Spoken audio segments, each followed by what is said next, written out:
Hello मो ना कविता मोते 28 वर्ष ओ सत कहिबाकू गले मु टिकिए गोरा तकतक मोर लंबा बाळ अछि आउ मो आखि एमिति जे लोके कहंती सेथिरे जादू अछि मो कमर पतळा ओ जेतेबेले मु साड़ी पिंधे ताहा मो शरीररे एमिति गुड़ाई होई जाए जेमिति कोनोसी पुरुणा स्मृति मु विवाहिता किंतु मो स्वामी सहररे चाकिरी करंती तेणु मु गाँरे श्वशुरंक सहित रहे आम घरे रामू नामक जणे चाकर अछि जिए घरर सबु काम संभाळे से टिकिए मजालिया किंतु काम बहुत भल करे। आजि मु आपणंकु मो जीवनर गोटिए कहानी सुनाउछि।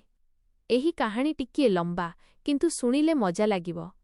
आरंभरु धीरे धीरे कहुछि। प्रथम दिनर कथा कालीर कथा। सकाळु सकाळु मु उठी रोसेई घरे चा बनाउथिली। बाहारे अगणारे श्वशुर बसिथिले खबर कागज पढुथिले। रामू झाड़ू करुथिला। मु चा नहीं बाहर को आसिली ओ श्वशुरंकु देली। से कहिले बोहू आजि चारे किछि खास मिठास अछि कौन कथा। मु हसिली ओ भाबिली श्वशुर सबुबेले एमिति प्रशंसा करंती किंतु तांको आखिरे थिबा सेही दृष्टि जहा टिके समय पर्यंत मोते चाहि रहे ताहा मोते टिके अजब लागे। मु कहिली श्वशुर बस एमिति आपणंक प्रशंसारे चा आहुरी मिठा होई जाए। रामू पाख देई गला ओ कहिला भाउज मो चा केउठी मु भी तो मिठा मिठा पीबाकू चाहूँछि। ता कथारे सेही दुई अर्थपूर्ण हस थिला जहा मते हसाई दिए किंतु भाबिबाकू बाध्य करे जे केउठी अधिक तो भाबुनी। मु कहिली रामू तो चा प्रस्तुत अछि नेई जा किंतु बेसी मिठा देबुनी नहेले तू आहुरी मिठा होई जिबु। से हसी चालीगला। श्वशुर खबर कागज तले रखिले ओ कहिले बोहू आजि घरे किछि नुआ काम करिबा।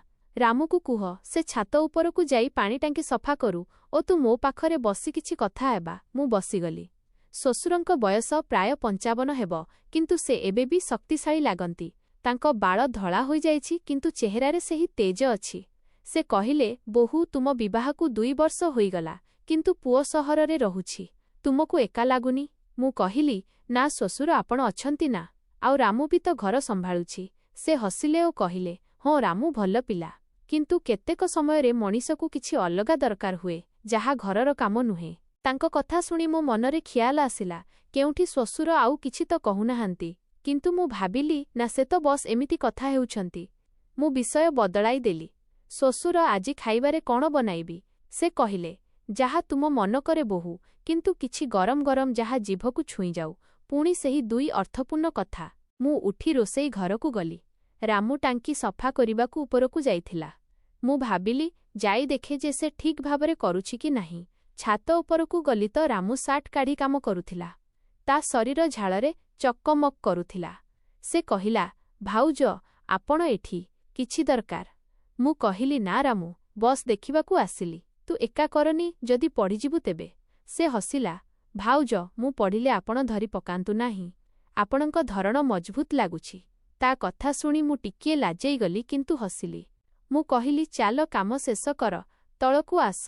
तळकू आसी मु श्वशुरंकू कहिली रामू काम करुछि। से कहिले भल कथा बोहू संध्यारे आमे गाँ मंदिर जिबा रामूकू भी सांगरे नेई जिबा। मु भाबिली भल बाहारे बुली आसिबा। दिन हेला मु खाइबा बनाउथिली। रामू आसिला ओ कहिला भाउज पनीपरिबा काटी दिए कि। मु कहिली हाँ काट किंतु ध्यानरे आंगुठी काटी देबुनी। से कहिला भाउज मो आंगुठी उपरे ध्यान दिए आपणंक आंगुठी तो बहुत नरम लागुछि। पुणी सेही कथा। मु भाबिली रामूकू कौन होइछि आजि किंतु मु एहाकू अणदेखा कली। श्वशुर कोठरीरे आराम करुथिले। खाइबा बनाई मु तांकू डाकिली। आम 3 जण एकाठी बसी खाइलु। श्वशुर कहिले बोहू तुम हातर रोसेई एमिति जे प्रतिदिन खाइबाकू मन करे। रामू तू कौन कहुछु। रामू कहिला हाँ साहेब भाउजंक हाथ जादू करे जाहाकू छुअंती ताहा स्वादिष्ट होई जाए। मु दुहिंकू देखिली ओ भाबिली आजि दुहिंक कथा किछि अजब लागुछि किंतु हुए तो मु अधिक भाबुछि। संध्यारे आमे मंदिर गलु। रास्तारे श्वशुर कहिले बोहू तुम चालीरे किछि कमाल अछि लागुछि जेमिति केही नाचुछि। मु कहिली श्वशुर बस एमिति गाँर रास्ता खालढिप। रामू पछरे चालुथिला ओ कहिला भाउज जदि पड़िजिबे तेबे मु धरी पकाइबी। मंदिररे पहुंची आमे पूजा कलु। सेठारे जणे बुढ़ी माँ मिलिले जिए कहिले बोहू तुम श्वशुर बहुत भल सबुबेले साहाଯ୍ୟ करंती। मु भाबिली हाँ से भल। फेरिबा समयरे अंधार होईगला। ଶ୍ୱଶୁର କହିଲେ, ବୋହୂ ରାମୁକୁ କୁହ ଯେ ସେ ତୁମ ହାତ ଧରିନେଉ। କେଉଁଠି ପଡ଼ି ନ ଯା। ରାମୁ ହାତ ବଢ଼ାଇଲା, କିନ୍ତୁ ମୁଁ କହିଲି ନା, ମୁଁ ଠିକ୍ ଅଛି।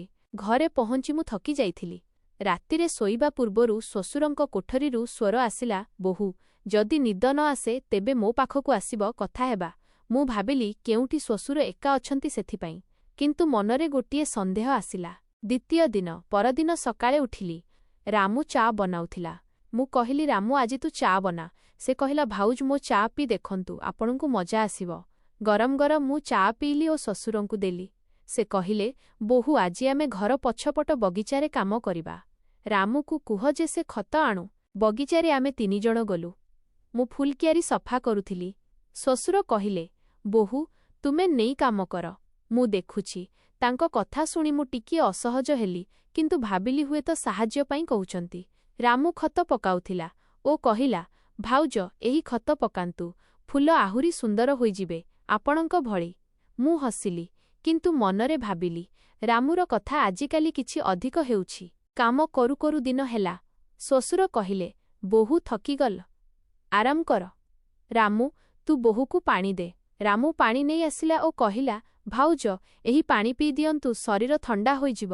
ମୁଁ ପିଇଲି ଓ ଭାବିଲି, ଏ ଦୁହେଁ ଆଜି କ'ଣ କରୁଛନ୍ତି। ଦିନରେ ମୁଁ ମୋ କୋଠରୀରେ ଥିଲି। ଶ୍ୱଶୁର ଆସିଲେ ଓ କହିଲେ, ବୋହୂ ତୁମ କୋଠରୀ ଦେଖିବି। କିଛି ସଫାସୁତୁରା ଦରକାର। ମୁଁ କହିଲି, ନା ଶ୍ୱଶୁର, ଠିକ୍ ଅଛି। କିନ୍ତୁ ସେ ଭିତରକୁ ଆସିଲେ ଓ ସେଜ୍ ଉପରେ ବସିଗଲେ। କହିଲେ, ବୋହୂ ପୁଅ ସହରରେ ଅଛି, ତୁମକୁ କିଛି ଅସୁବିଧା ତ ନାହିଁ। ମୁଁ କହିଲି, ନା। ସେ କହିଲେ, ଯଦି କୌଣସି ଆବଶ୍ୟକତା ଥାଏ ତେବେ କହିବ। ମୁଁ ଅଛି ନା। ରାମୁ ବି। ତାଙ୍କ କଥାରେ ସେହି ଧ୍ୱନି ଥିଲା ଯାହା ମୋତେ ଭାବିବାକୁ ବାଧ୍ୟ କରେ, କିନ୍ତୁ ମୁଁ ଭାବିଲି ହୁଏତ ବାପାଙ୍କ ଭଳି ସ୍ନେହ। ସନ୍ଧ୍ୟାରେ ରାମୁ କହିଲା, ଭାଉଜ ଆଜି ରାତିରେ ମୁଁ ଘର ବାହାରେ ଶୋଇବି, ଯଦି କିଛି ଡର ଲାଗେ ତେବେ।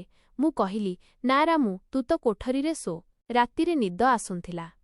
ମୁଁ ଭାବୁଥିଲି ଶ୍ୱଶୁର ଓ ରାମୁଙ୍କ କଥା କିଛି ଅଜବ ଲାଗୁଛି। କେଉଁଠି କିଛି ଅଲଗା ତ ନାହିଁ। କିନ୍ତୁ ପୁଣି ଭାବିଲି, ନା ସେମାନେ ଭଲ ଲୋକ। ତୃତୀୟ ଦିନ ସକାଳେ ମୁଁ ଗାଧୋଇ ବାହାରକୁ ଆସିଲି। ଶାଢ଼ୀ ଗୁଡ଼ାଉଥିଲି। ରାମୁ ପାଖ ଦେଇଗଲା ଓ କହିଲା, ଭାଉଜ ଆପଣଙ୍କ ଶାଢ଼ୀ ଆଜି ବହୁତ ଭଲ ଲାଗୁଛି। ସେ ଫିଟିଂ। ମୁଁ ତାକୁ ଚାହିଁଲି କିନ୍ତୁ ହସିଦେଲି। ଶ୍ୱଶୁର କହିଲେ, ବୋହୂ ଆଜି ଆମେ ଗାଁର ନଦୀ କୂଳକୁ ଯିବା। ସେଠାରେ କିଛି କାମ ଅଛି। ରାମୁକୁ ସାଙ୍ଗରେ ନେଇ ଚାଲ। ନଦୀ କୂଳରେ ଗଲୁ। ସେଠାରେ ପାଣି ବହୁଥିଲା। ଶ୍ୱଶୁର କହିଲେ, ବୋହୂ ପାଣିରେ ଗୋଡ଼ ପକାଅ, ଥଣ୍ଡା ଲାଗିବ। ମୁଁ ଗୋଡ଼ ପକାଇଲି। ରାମୁ କହିଲା, ଭାଉଜ ଯଦି ଗଭୀରକୁ ଯିବାର ଅଛି ତେବେ ମୁଁ ସାଙ୍ଗରେ ଅଛି। ତାଙ୍କ କଥା ଶୁଣି ମନରେ ସନ୍ଦେହ ବଢ଼ୁଥିଲା। କେଉଁଠି ଏ ଦୁହେଁ ମିଶି କିଛି ଯୋଜନା ତ କରୁନାହାନ୍ତି। କିନ୍ତୁ କାମ ଥିଲା ନଦୀକୂଳରେ କିଛି ଗଛ ଲଗାଇବାର। ଆମେ ଗଛ ଲଗାଇଲୁ। ଶ୍ୱଶୁର କହିଲେ, ବୋହୂ ତୁମ ହାତ ଲଗାଇ ଏହି ଗଛ ବଡ଼ ହୋଇଯିବ। ତୁମର ସ୍ପର୍ଶ ଖାସ୍। ରାମୁ କହିଲା, ହଁ ସାହେବ, ଭାଉଜଙ୍କ ସ୍ପର୍ଶ ତ ଯାଦୁ। ମୁଁ ଭାବୁଥିଲି ଏହି କଥାଗୁଡ଼ିକ କେଉଁଆଡ଼େ ଯାଉଛି। ଫେରିବା ସମୟରେ ଶ୍ୱଶୁର କହିଲେ, ବୋହୂ ସନ୍ଧ୍ୟାରେ ଘରେ ଗୋଟିଏ ଛୋଟ ପୂଜା କରିବା। ରାମୁକୁ କୁହ ଯେ ସେ ଜିନିଷ ଆଣୁ। ସନ୍ଧ୍ୟାରେ ପୂଜା ହେଲା। ପୂଜାରେ ଶ୍ୱଶୁର କହିଲେ, ବୋହୂ ତୁମେ ଆରତି କର। ତୁମର ସ୍ୱର ମିଠା। ମୁଁ ଆରତି କଲି। ରାମୁ ଦେଖୁଥିଲା ଓ କହିଲା, ଭାଉଜ ଆପଣଙ୍କ ଆରତି ଶୁଣିଲେ ମନ ଶାନ୍ତ ହୋଇଯାଏ, କିନ୍ତୁ ଶରୀରରେ କିଛି ଅଲଗା ହୁଏ। ତା କଥାରେ ମୁଁ ଚମକି ପଡ଼ିଲି, କିନ୍ତୁ ଅଣଦେଖା କଲି। ପୂଜା ପରେ ଶ୍ୱଶୁର କହିଲେ, ବୋହୂ ଏବେ ରାତି ହୋଇଗଲା। ଯଦି ଏକା ଲାଗେ ତେବେ ମୋ କୋଠରୀକୁ ଆସିବ। ଆମେ ପୁରୁଣା ସ୍ମୃତି କଥା ହେବା। ମୁଁ କହିଲି, ଠିକ୍ ଅଛି ଶ୍ୱଶୁର, କିନ୍ତୁ ମନରେ ସନ୍ଦେହ ବଢ଼ୁଥିଲା। ରାତିରେ ମୁଁ ଶୋଇପାରିଲି ନାହିଁ। ଭାବୁଥିଲି କେଉଁଠି ଶ୍ୱଶୁର ଓ ରାମୁର କିଛି ଗୁପ୍ତ କଥା ତ ନାହିଁ।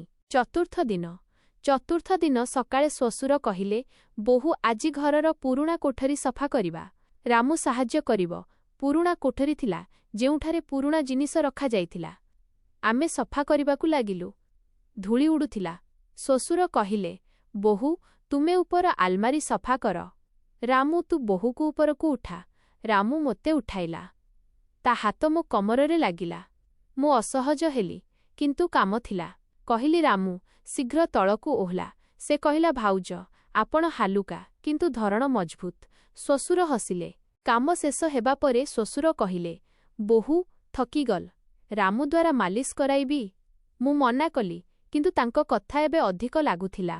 ଦିନରେ ରାମୁ କହିଲା, ଭାଉଜ ଆପଣଙ୍କ ପିଠିରେ ଧୂଳି ଲାଗିଛି। ସଫା କରିଦିଏ କି? ମୁଁ ନିଜେ ସଫା କଲି। ସନ୍ଧ୍ୟାରେ ଶ୍ୱଶୁର କହିଲେ, ବୋହୂ ଆଜି ରାତିରେ ଆମେ ଗୋଟିଏ ଖେଳ ଖେଳିବା। ରାମୁ ବି ସାମିଲ ହେବ। ମୁଁ ପଚାରିଲି, କେଉଁଭଳି ଖେଳ? ସେ କହିଲେ, ବସ୍ ଅନ୍ଧାର ରାତିରେ ଲୁଚକାଳି ଭଳି, କିନ୍ତୁ ଘରେ। ମୁଁ ଭାବୁଥିଲି ଏହା କ'ଣ ଯୋଜନା? ରାତି ହେଲା। ଘରର ଲାଇଟ୍ ବନ୍ଦ କରାଗଲା। ଖେଳ ଆରମ୍ଭ। ମୁଁ ଲୁଚିଲି। ଶ୍ୱଶୁର ଖୋଜୁଥିଲେ। ହଠାତ୍ ତାଙ୍କ ହାତ ମୋ କାନ୍ଧରେ ଲାଗିଲା। କହିଲେ, ବୋହୂ ମିଳିଗଲ। ଏବେ କ'ଣ କରିବି? ମୁଁ ହସିଲି, କିନ୍ତୁ ମନରେ ଡର। ରାମୁ କହିଲା, ସାହେବ ଏବେ ମୋ ପାଳି। ସେ ଖୋଜୁ ଖୋଜୁ ମୋ ପାଖକୁ ଆସିଲା ଓ ହାତ ଲଗାଇ କହିଲା, ଭାଉଜ, ଆପଣଙ୍କ ବାସ୍ନାରୁ ମିଳିଗଲ। ଖେଳ ଶେଷ ହେଲା, କିନ୍ତୁ ମୋ ମନରେ ସନ୍ଦେହ ଥିଲା, କେଉଁଠି ଏଇ ଖେଳ କିଛି ଅଲଗା ତ ନୁହେଁ। ପଞ୍ଚମ ଦିନ ସକାଳୁ ହିଁ ପାଗ ଥଣ୍ଡା ଥିଲା, କିନ୍ତୁ ବର୍ଷା ନଥିଲା। ମୁଁ ଚା ବନାଉଥିଲି। ଶ୍ୱଶୁର କହିଲେ, ବୋହୂ ଆଜି ଆମେ ଘର ଭିତରେ ହିଁ ରହିବା।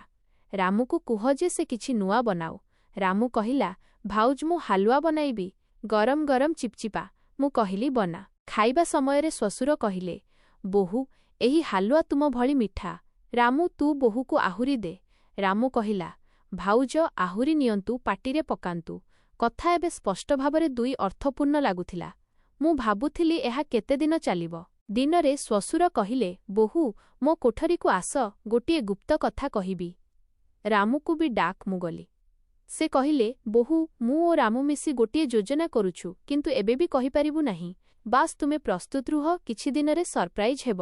ତାଙ୍କ କଥା ଶୁଣି ମନରେ ଆହୁରି ସନ୍ଦେହ ବଢ଼ିଗଲା। କେଉଁଠି ଶାରୀରିକ କିଛି ତ ନୁହେଁ। କିନ୍ତୁ ସେ କହିଲେ, ଏହା ପରିବାର ପାଇଁ। ପରବର୍ତ୍ତୀ ଦିନଗୁଡ଼ିକରେ ଏହି ସିଲସିଲା ଚାଲିଲା। ଶ୍ୱଶୁର ଓ ରାମୁଙ୍କ କଥା ଦୁଇ ଅର୍ଥପୂର୍ଣ୍ଣ, କିନ୍ତୁ କିଛି ହେଉନଥିଲା। ମୁଁ ଭାବୁଥିଲି, କେଉଁଠି ଏମାନେ ମୋତେ ପରୀକ୍ଷା ତ କରୁନାହାନ୍ତି, କିମ୍ବା ଆଉ କିଛି। ରାମୁର ଦୃଷ୍ଟି, ଶ୍ୱଶୁରଙ୍କ ପ୍ରଶଂସା, ସବୁଥିରେ କିଛି ଥିଲା, କିନ୍ତୁ ମୁଁ ଅପେକ୍ଷା କରୁଥିଲି। ସରପ୍ରାଇଜ୍ ଦିନ। ଦିନେ ଶ୍ୱଶୁର କହିଲେ, ବୋହୂ ଆଜି ରାତିରେ ଆମେ ତିନିଜଣ ମିଶି ଗୋଟିଏ କାହାଣୀ ଶୁଣାଇବା। ରାମୁ ଆରମ୍ଭ କରିବ। ରାତି ହେଲା। ରାମୁ କହିଲା, ଜଣେ ରାଜା ଥିଲେ, ଯାହାଙ୍କ ରାଣୀ ବହୁତ ସୁନ୍ଦର ଥିଲେ। ରାଜା ତାଙ୍କର ଯତ୍ନ ନେଉଥିଲେ, କିନ୍ତୁ ଚାକର ବି। କାହାଣୀରେ ଦୁଇଟି ଅର୍ଥ ଥିଲା। ଶ୍ୱଶୁର ଜାରି ରଖିଲେ, ରାଣୀଙ୍କୁ ଲାଗୁଥିଲା ଯେ ଚାକର କିଛି ଅଲଗା ଭାବୁଛି, କିନ୍ତୁ ପ୍ରକୃତରେ ଚାକର ବିଶ୍ୱସ୍ତ ଥିଲା। ମୁଁ ଶୁଣୁଥିଲି। କାହାଣୀ ଶେଷ ହେଲା, କିନ୍ତୁ ମୋ ମନରେ ପ୍ରଶ୍ନ ଥିଲା। ଧୀରେ ଧୀରେ ଦିନ ବିତିଗଲା। ପ୍ରତିଦିନ କିଛି ନୂଆ। ଦିନେ ଘରର ଛାତ ଉପରେ ଆମେ ତାରା ଦେଖୁଥିଲୁ। ଶ୍ୱଶୁର କହିଲେ, ବୋହୂ ତୁମେ ଚାନ୍ଦ ଭଳି। ରାମୁ ତୁ କ'ଣ କହୁଛୁ? ରାମୁ କହିଲା, ହଁ ସାହେବ, ଭାଉଜଙ୍କୁ ଦେଖିଲେ ରାତି ଭଲ ଲାଗେ। କଥା ଜାରି ଥିଲା, କିନ୍ତୁ କିଛି ହେଉନଥିଲା। ମୁଁ ଭାବୁଥିଲି, ଏହି ସନ୍ଦେହ କେବେ ଶେଷ ହେବ। ତାପରେ ଦିନେ ଶ୍ୱଶୁର କହିଲେ, ବୋହୂ ଏବେ ସରପ୍ରାଇଜ୍ର ସମୟ ଆସିଯାଇଛି। ରାମୁ ସବୁ ପ୍ରସ୍ତୁତ କର। ମୁଁ ଡରିଗଲି। ଭାବିଲି, ଏବେ କ'ଣ? ସନ୍ଧ୍ୟା ହେଲା। ଘରେ ଅନ୍ଧାର କରାଗଲା। ହଠାତ୍ ଲାଇଟ୍ ଜଳିଲା। ସେଠାରେ ମୋ ସ୍ୱାମୀ ଠିଆ ହୋଇଥିଲେ। କହିଲେ, କବିତା, ସରପ୍ରାଇଜ୍। ଶ୍ୱଶୁର କହିଲେ, ବୋହୂ ଆମେ ଦୁହେଁ ମିଶି ପୁଅକୁ ଘରକୁ ଡାକିବାର ଯୋଜନା କରୁଥିଲୁ, କିନ୍ତୁ ତୁମକୁ କହୁନଥିଲୁ, ସରପ୍ରାଇଜ୍ ପାଇଁ। ରାମୁ ସହର ଯାଇ ତାଙ୍କୁ ଆଣିଲା। ଆମ କଥା ବସ୍ ମଜାକ ଥିଲା, ଯାହାଦ୍ୱାରା ତୁମେ ବୋର୍ ନ ହୁଅ, କିନ୍ତୁ ପ୍ରକୃତରେ ସବୁ ପରିବାର ପାଇଁ। ମୁଁ ହସିଲି। ସବୁକିଛି ସ୍ପଷ୍ଟ ହୋଇଗଲା। ସେହି କଥାଗୁଡ଼ିକ ବସ୍ ମସଲା ଥିଲା, କିନ୍ତୁ ପ୍ରକୃତରେ ସ୍ନେହ ଥିଲା। ରାମୁ କହିଲା, ଭାଉଜ ଏବେ ସବୁ ଭଲ ଅଛି ଓ ଆମେ ସମସ୍ତେ ଖୁସି ହୋଇଗଲୁ। ଖରାପ ଚିନ୍ତା କରୁଥିବା ଲୋକଙ୍କୁ ଲାଗୁଥିଲା କିଛି ହେବ, କିନ୍ତୁ ଶେଷରେ ଏକ ଭଲ କାହାଣୀ ହେଲା। ଟ୍ୱିଷ୍ଟ ଏହା ଥିଲା ଯେ ସବୁକିଛି ଗୋଟିଏ ସରପ୍ରାଇଜ୍ ପାଇଁ ଥିଲା ଓ ରାମୁ ପ୍ରକୃତରେ ଶ୍ୱଶୁରଙ୍କ ଦୂର ସମ୍ପର୍କୀୟ ଥିଲା, ଯିଏ ସାହାଯ୍ୟ କରୁଥିଲା। ଏବେ ଘର ପୂରା ହୋଇଗଲା। ବନ୍ଧୁଗଣ, ଆପଣଙ୍କୁ ଏହି କାହାଣୀ କେମିତି ଲାଗିଲା? କମେଣ୍ଟ ବକ୍ସରେ କୁହନ୍ତୁ। ଏକ ନୂଆ କାହାଣୀ ସହିତ ଦେଖାହେବା।